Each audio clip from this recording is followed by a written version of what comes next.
Good afternoon and welcome to Smithsonian Gardens webinar series, Let's Talk Gardens. Today, we're not going to make your thumb greener, but we are going to make you craftier.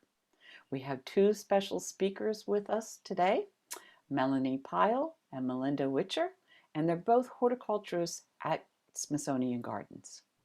They're going to show us Mother's Day, or maybe you just want to give a special gift to someone, or maybe you want to make one of these and keep it for yourself.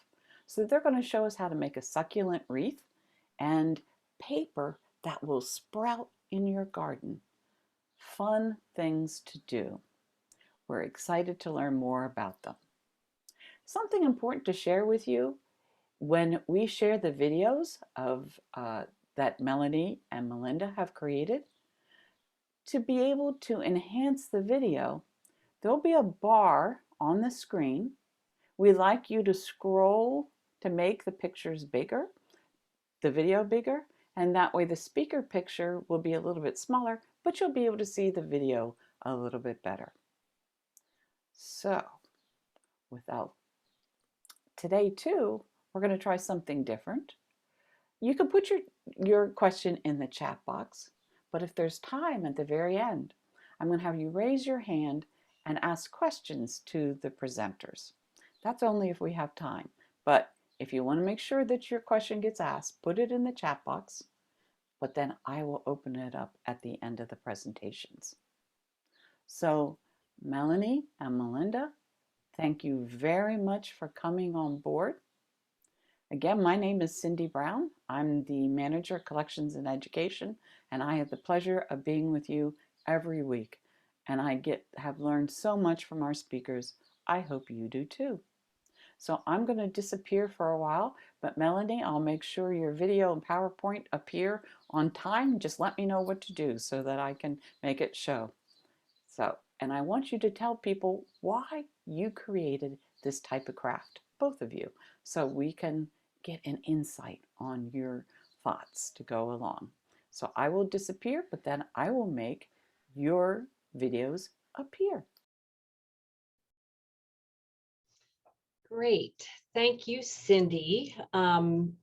It's a pleasure to share with everybody something that I actually performed for the very first time myself and worked through some glitches that I now feel like I can tell you about. And Cindy, if we could start with my PowerPoint, that would be ideal. And I see, here we go. Anyway, a little bit of background about me. I've been with the Smithsonian Gardens for many years and work with the interior section and spend some of my time here out at the greenhouse complex in Succulent, Maryland. And that lets me have the opportunity to get to know some of the horticulturists that take care of the greenhouses out here, and one of which I'd like to share with you before I proceed with my video about my craft. Anyway, the picture you see on your screen now is one of the succulents that is part of our succulent collection that is in one of our greenhouses. It's the propagation greenhouse. And part of that greenhouse is dedicated solely to the propagation of succulents. And go ahead with the next one, Cindy.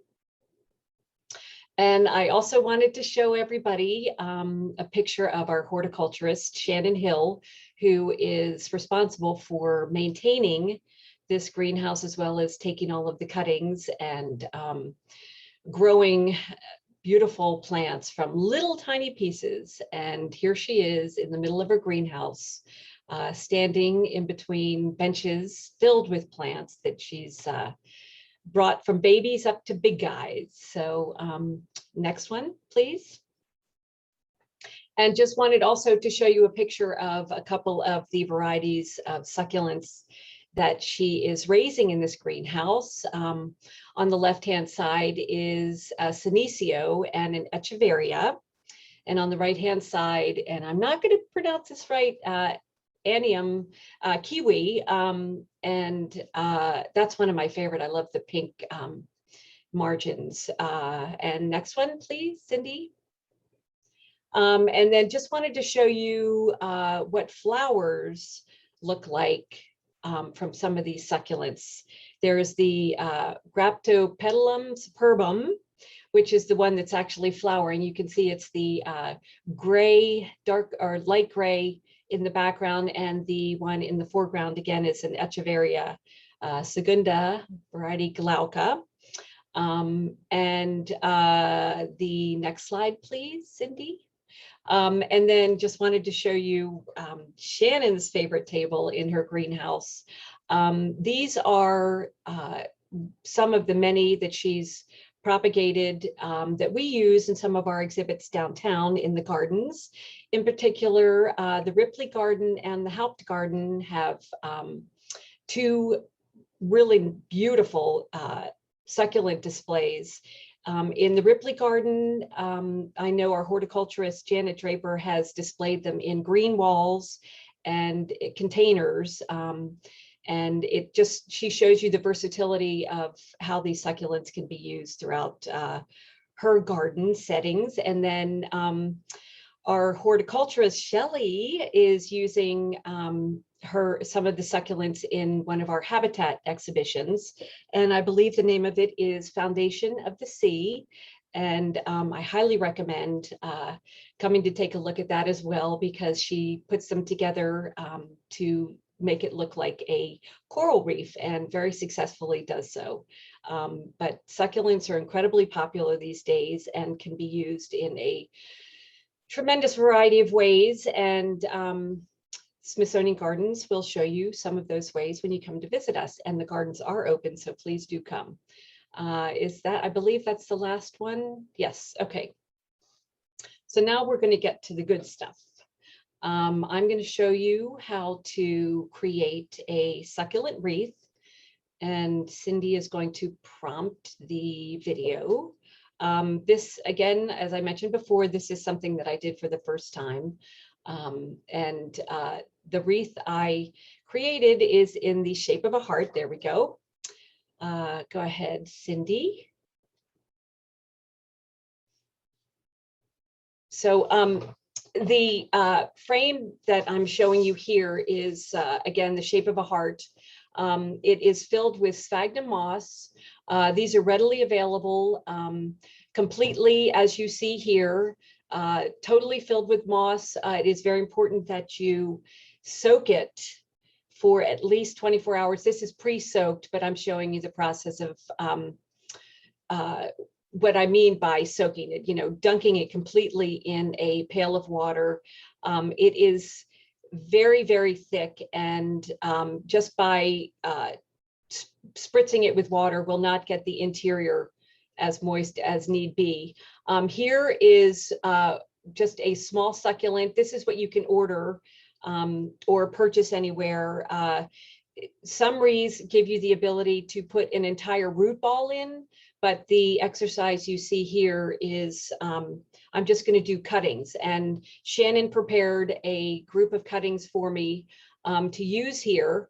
In order to get the cuttings into the frame, you can't just push them in. You need to have some sort of sharp tool to make a hole, and you'll see that I'm going to use just a garden stake to drill in there. And it's, as I said, it's very thick, so you have to make sure that you get the entire stem in there to begin with. And I'm doing something very naughty. Do not do what I'm doing right now.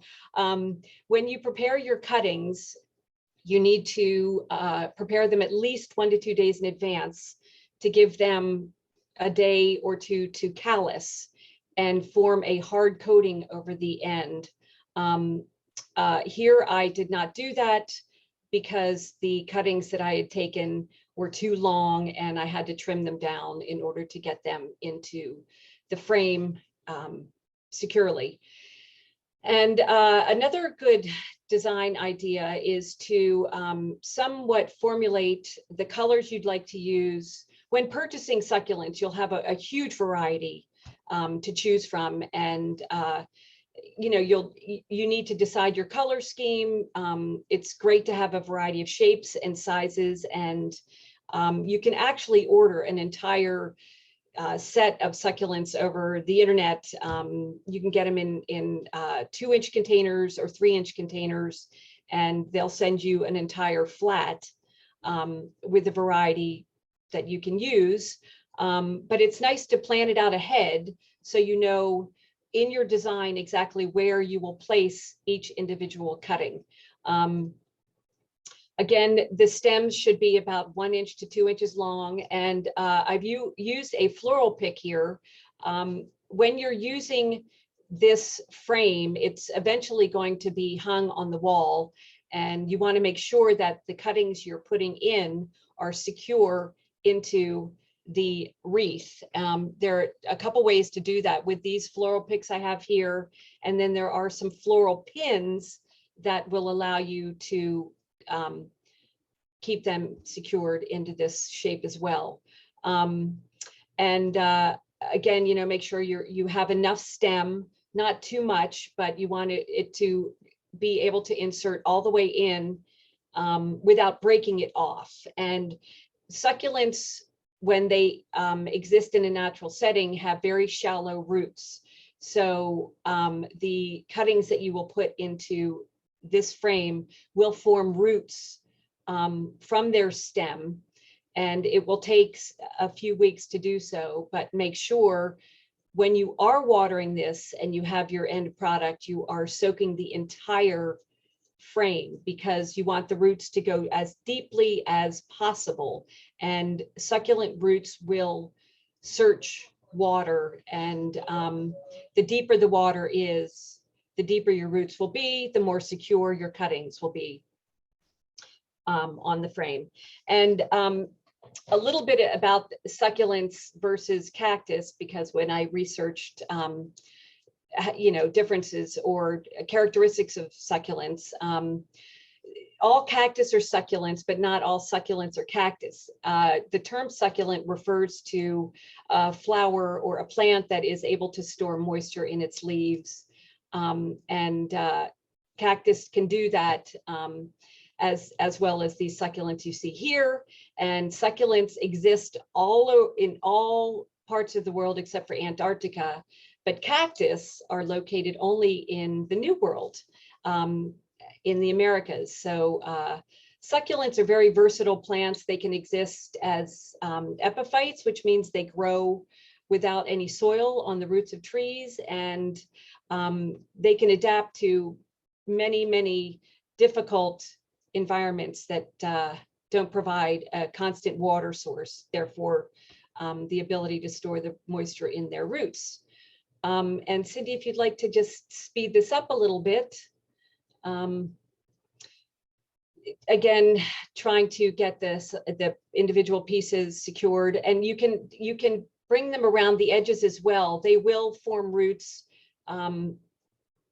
again, to provide some security within this frame all the way around the edges. It's not necessary to go all the way around the back, but you want to get them around as much as you possibly can, so you have a full look at the end, but try not to have them too close together, because they will grow and they will increase in size, so you don't want them to choke the others out, and providing some space in between them will at this point, it may look a little naked to you, but in the end, once this does get established and thrive, it will fill in. And when this is finished, you will be careful not to put it in any direct light immediately. You want it to settle out and acclimate a little bit, get used to its new environment, its new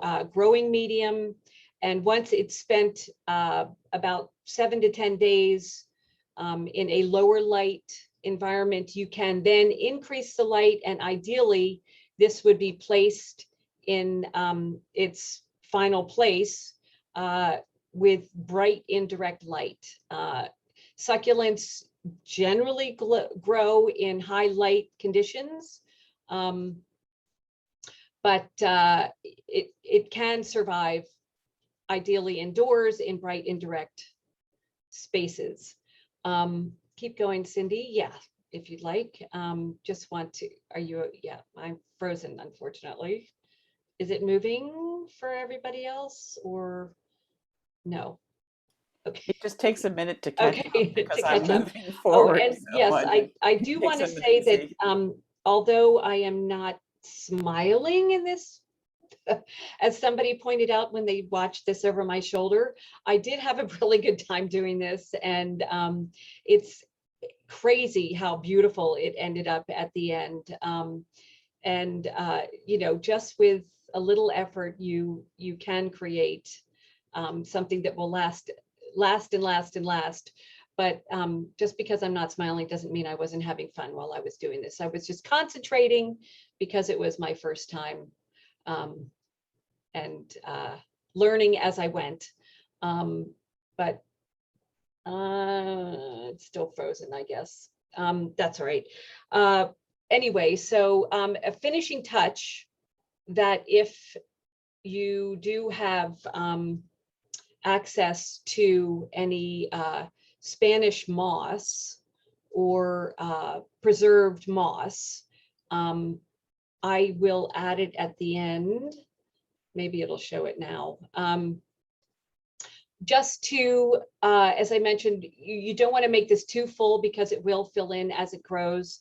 But I did add some, here we go, some pieces of Spanish moss to the empty spaces, just to fill in a little bit, and to add some different texture. Although the succulents have a huge variety of shapes and sizes, they, you know, have a general uniform look to them. So by adding just a little bit of a different type of texture, I think it provides, you know, a more full, completed look. And, you know, you don't have to overload it. Just putting a little bit here and there, I think helps with the final design. And again, it is moss, so it does tie in a little bit. And then you can see the finished product. And they are in there pretty darn securely, even when I hold it up like that after just putting them in.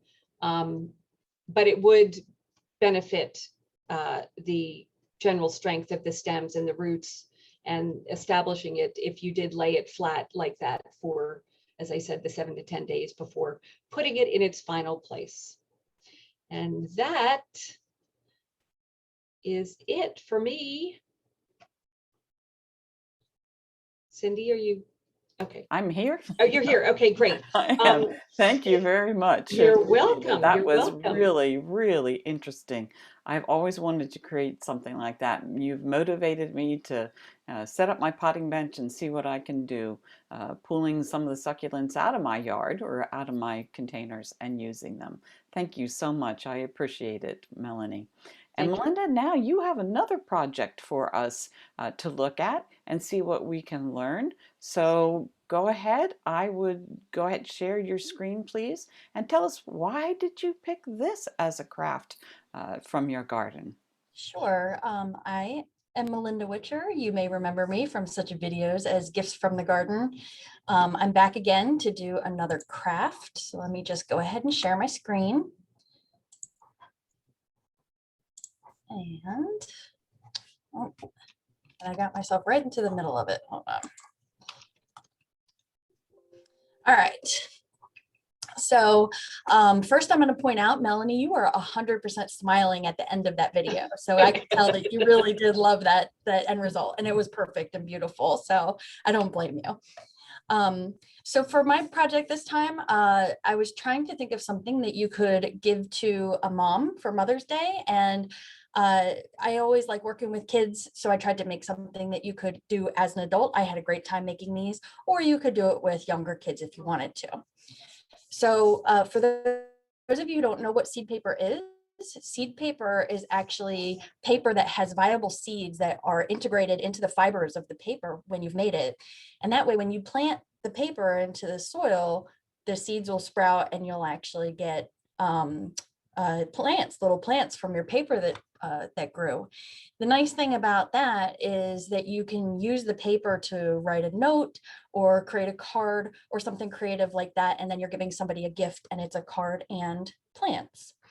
I threw a couple of paper facts in here just, you know, because if you're going to make your own paper, you need to know a few things. Any kind of paper that's made from plant pulp is biodegradable and you can use it. Any paper that has plastic or wax added to it, and so this is going to be pizza boxes and milk cartons, anything that's really used for food, it's no longer biodegradable because of those additives. They actually, it's not just wax on the outside of the paper, they actually grind up plastic and mix it in with the paper, so you really can't use that. Glossy paper, such as magazines and photographs, are definitely biodegradable, but they're not very good for making homemade paper because the amount of time it takes for them to biodegrade is much, much longer. So if you're going to make seed paper, I made a supply list of must-haves and nice-to-haves. So absolutely have to have other paper that you're willing to recycle. You need some kind of a bucket or a plastic tub that you can soak that paper in, water, cloth towels, and the seeds. Some things that are nice to have, and I do have in my video screens. Screens are very nice to have. They help it dry out much, much faster. A sponge can be useful to soak up some of that extra water if you'd rather use a sponge than towels.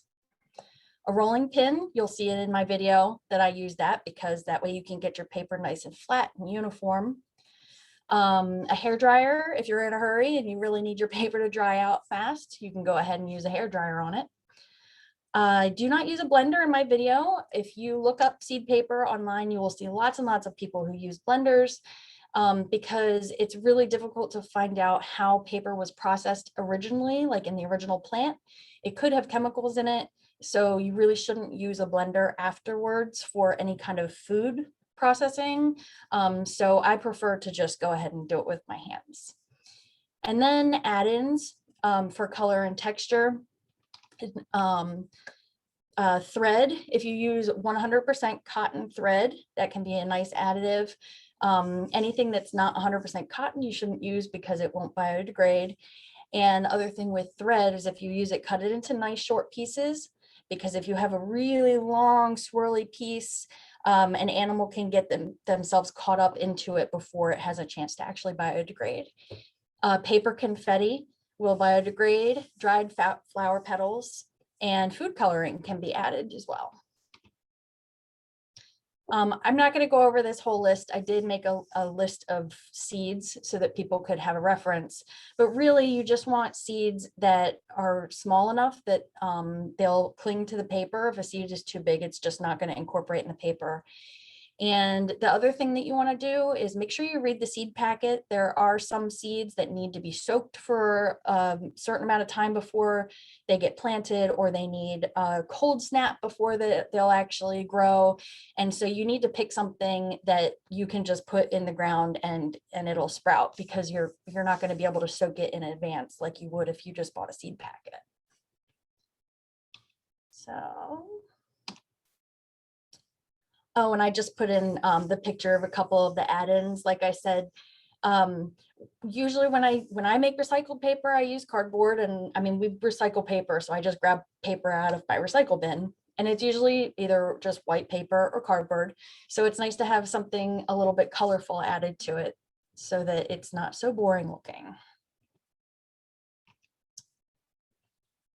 So these are the first 3 steps. The first step is just to tear the paper up. You can use scissors. If you have a shredder, that would be amazing and nice and quick. And I put all the paper into a bucket. I purposely tried to pick a couple different colors so that it wouldn't be boring looking. And then I put that water into the bucket and soaked it overnight. You cannot put too much water in here because you're going to pull the water back out. So put in extra water rather than not enough water. And the final product, we will show you how that went.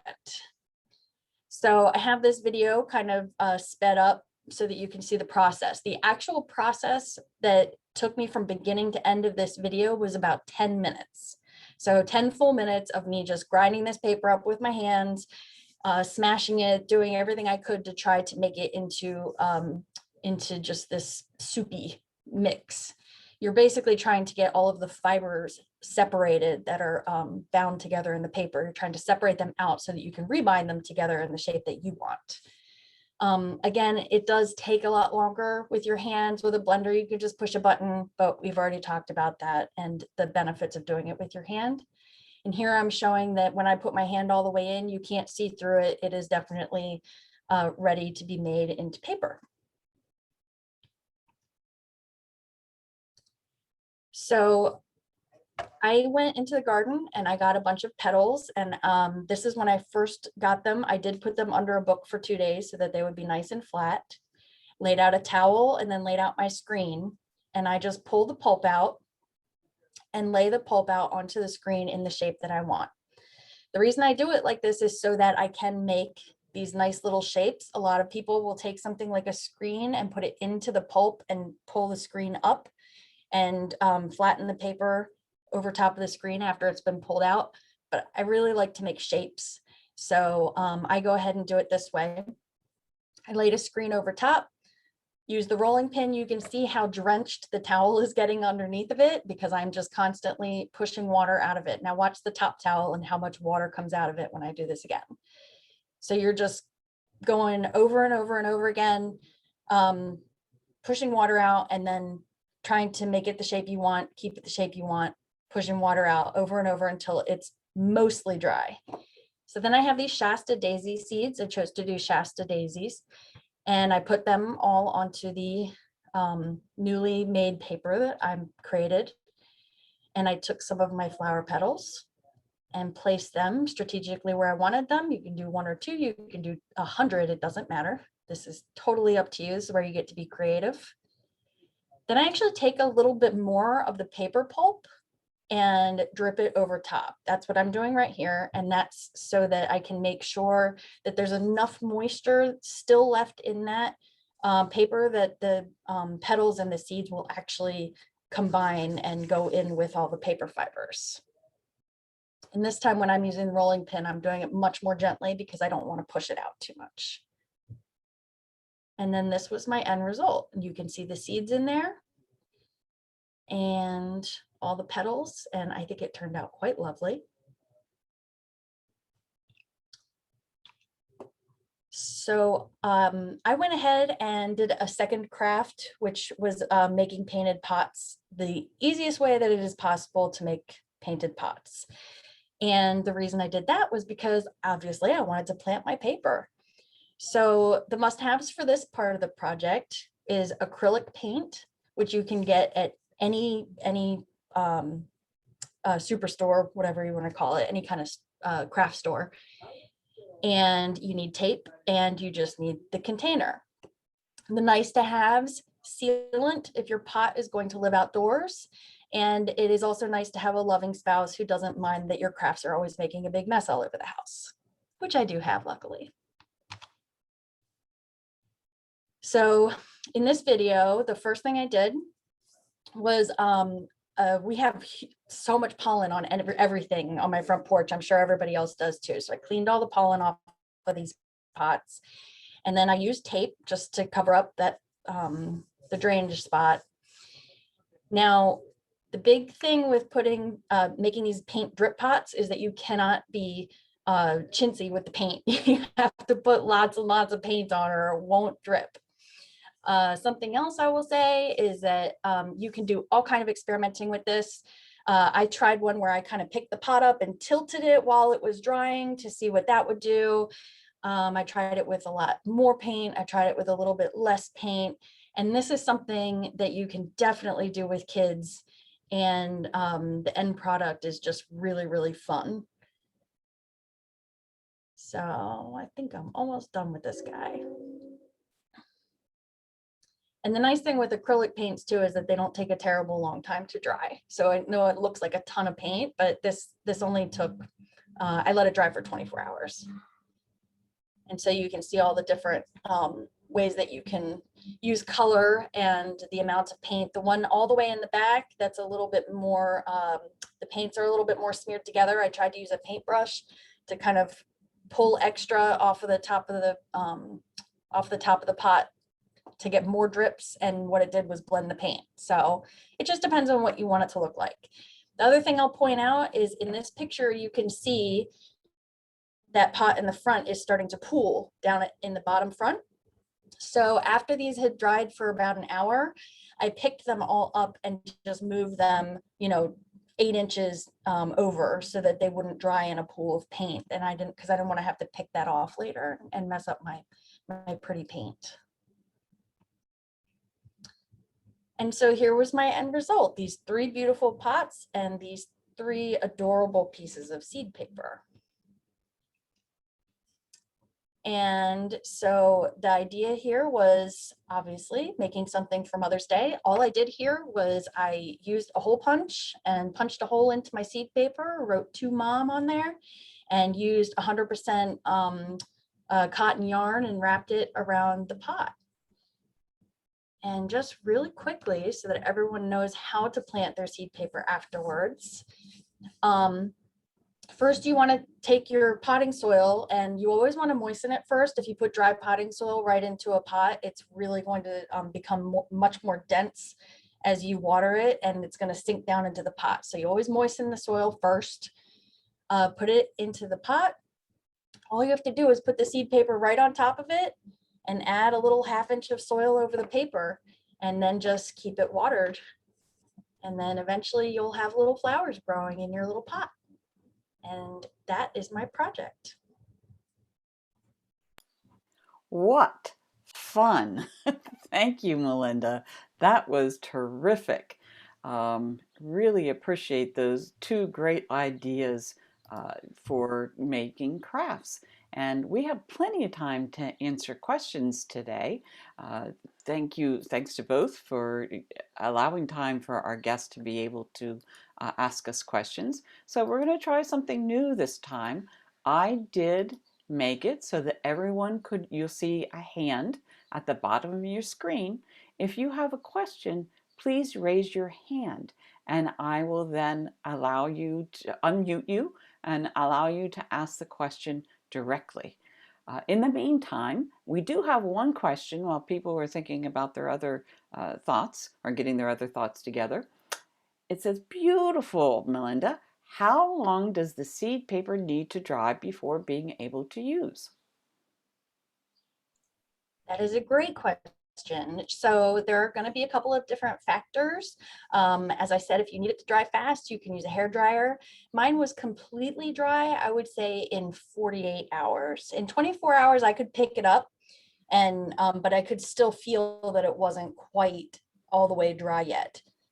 So if you need it to be dry faster, hair dryer, you can try to squeeze more water out of it. Also, you probably noticed that the paper that I used, I did leave it a little bit chunky.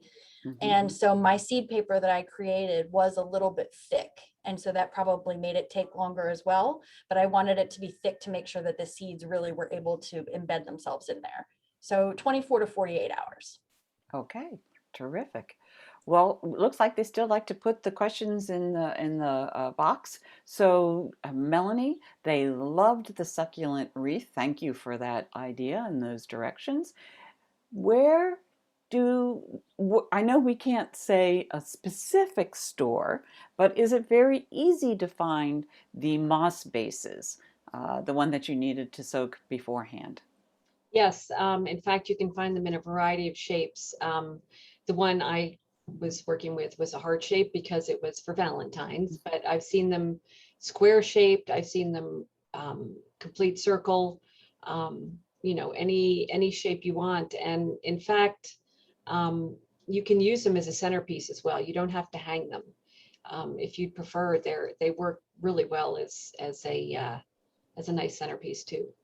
I've seen that where people put the candle holders in the wreath, and then you can put candles, and then you have the wreath go around it. So you definitely have a centerpiece for your table by doing it that way. Do I look in a grocery store to find those forms? Do I look in a nursery? Should I go online and just Google? Yeah, and you could probably even make one yourself if you took chicken wire and just jam-packed it with the sphagnum moss, which you can get it at garden centers. But the one I used was purchased online. Yes. Okay, that's a good idea to use chicken wire and then make any shape that you want to. You can make somebody's initials and give it to them as a present or a star. Yeah, What and is, yeah. that's right. I'm sorry to interrupt, Cindy, but Mm-mm. the one I used has very, very fine, um, uh, I guess, not wire, but it's more like a fishing line, but even Mhm. finer than a fishing line to secure all of the moss together. But with the chicken wire, you'd be able to do that as well. Mm-hmm. Very good. I have seen it wrapped with the fishing line, and they do make it fairly fine so that you can, for little fish, you want to get the little fish fishing line to be able to go along with it. And so, what's the base called? If we were going to Google it, what would the base be called? Um, I just Googled succulent wreath form. It's a form. Yeah. Excellent. Okay, good. We can all remember that. So, Melinda, can you add essential oil to the seed paper so it smells nice too? I've never tried that before. I don't see why you couldn't. You would probably want to just make sure that you have something that's non-toxic, because it's going to be put outside and into a planter, but I don't know why not. I would think that you'd want to maybe add just like a drop after you've created your form, so that you don't have to dump a whole bunch of it into the water, because like I said, a lot of the water just gets pushed out of it. But Mhm. yeah, that's actually a really cool idea. I think so too. And you didn't show us how to add the dye. Do we add the dye when the stuff is still moist and lots of Yes. water? Yeah. Yes. Okay. Yeah. I usually don't do dye, so I apologize. Yes, the dye would be added while you've got the pool of water in there. Yep. And that would be food dye because you'd want to Correct. make sure it Yes, that wouldn't it's hurt anything. non-toxic. Hmm. Okay. Excellent. Excellent.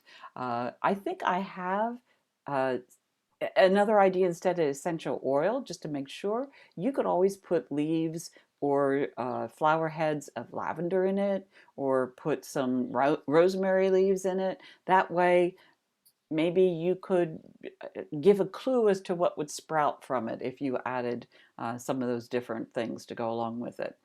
It says, oh, they want to know what the craft project is in your background, Melinda. And how did you do that? I so those are not my crafts, unfortunately. Those are actually at Anne Marie Sculpture Garden, which it was a Smithsonian affiliate, Hmm. that's down in Solomon's Island in Southern Maryland. But Hmm. yes, I saw these. They have a whole huge space with tons of these that some local artist did, and I just thought it was fantastic. So, That's cool. I've mhm. made them before where I actually use glue that is waterproof and put cups on saucers on plates or tea kettles or whatever else, and then Mhm. do I've seen them something with like that. hubcaps too, Yeah, where I have you use seen them with hubcaps. hubcaps too. Hmm. Yeah. Yep. I You think have that to live these, by a road with a bump in it. right? I think that these were ceramic. Hmm. So, I think so too. I think they did the flat sheet of clay and then mhm. cut and bent and dried it. Yes.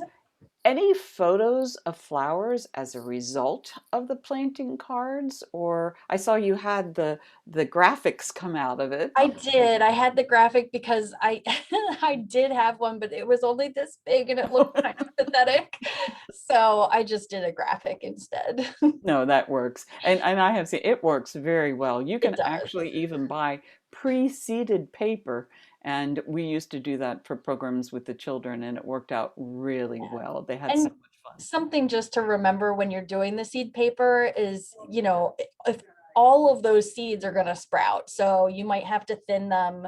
You don't want to mix 20 different types of seeds and then put it in a piece of paper this big. Mhm. So think about what it's going to look like when it's growing. That's a really good tip. Thank you. Melanie, I'm going back to Melanie. How do you acclimate that wreath to come back inside? Because if you live in our area, zone 7, zone 8, those won't last outside. how do you get them ready to come in, and where would you store them? Well, I would most definitely do it before any threat of frost, or these guys are sensitive to temperatures, below 50. So if you see in the forecast that that's going to be happening for 3 or 4 consecutive days, I would bring it in anticipation of those lower temperatures. And again, I have the one that I made sitting right on my right behind my kitchen stove, right at the base of a window, and I get bright western light, and it's thriving. So it's sitting on its side, it's not hanging up, but I think a window that gets the bright light is probably where you want to go first.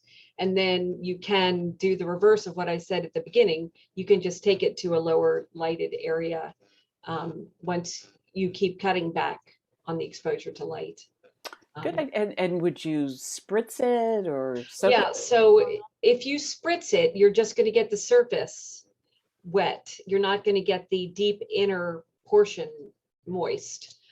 So it's better to let it go longer and completely dry out, and then either submerge as much of it as you can, or what I do is I take it to the kitchen sink and just let the water completely run over the entire thing, and you'll feel the weight difference. I mean, it gets quite heavy once it's absorbed an adequate amount of water, because hopefully your roots are down deep in the structure and not just at the surface.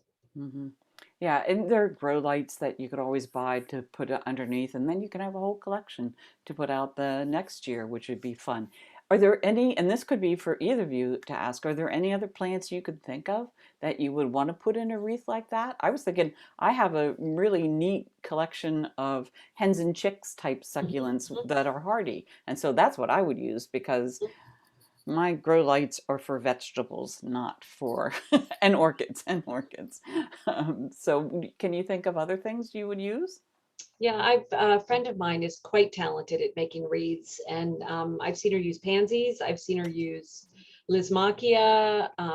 So it doesn't keep the very tight shape of the wreath, but it goes a little bit outside of the parameters and gets a little wild looking. But anything that can survive with a minimal root ball. The succulents don't have a root ball, but sometimes you can make the hole large enough to accommodate a root ball. Yeah, That would that'd be work. that would work. I've seen them actually at restaurants with herbs in them. And then they give you little Mm. scissors so you can cut a little bit of the herb and put it in your dish. I think that would be a neat idea. Um, no, Melinda. Oh, I know, Melanie, just could you use orchids? Somebody saw orchids at Longwood in a wreath, and that would be expensive, but I think you could. I've seen it too. And some orchids can survive with minimal potting mix. So it's not ideal for long term, but for short term wow factor, yes, you can definitely manipulate them into a wreath shape. Then I'm going to ask, did you make that background behind you? Is that your creation? Oh, yes, in my free time. No, it's just the green wall that I had seen somewhere. I unfortunately can't remember where it was, but I loved it, and it's gorgeous. It is gorgeous. It would be high maintenance, that's for Mhm. sure. So, Melinda, the painted pots, how long does the paint last outside? Yeah. So I would suggest, if you're going to have it outside, to actually buy like a spray sealant, and after the paint is dry, to spray a sealant that is rated for outdoors, and Okay. then it should last, indefinitely. Yeah. I made a bird bath out of pottery and grout one time, and that's what I had to do. I had to spray the Mhm. sealant so that I could clean it easily. And it's fun. It smells horrible though. Do it outside. You Yeah, don't want to breathe it inside. So definitely follow the instructions on the bottle. yes, exactly. Uh, well, so what other crafts do you have in mind that you think that you could offer as a gardening craft for people that are listening to us today for gifts. We have a lot of things coming up, Father's Day, graduations, and it would be really special to adapt your projects to give to those recipients for the different holidays and such. I mean, you know, those terracotta pots can be used to make all sorts of fun things.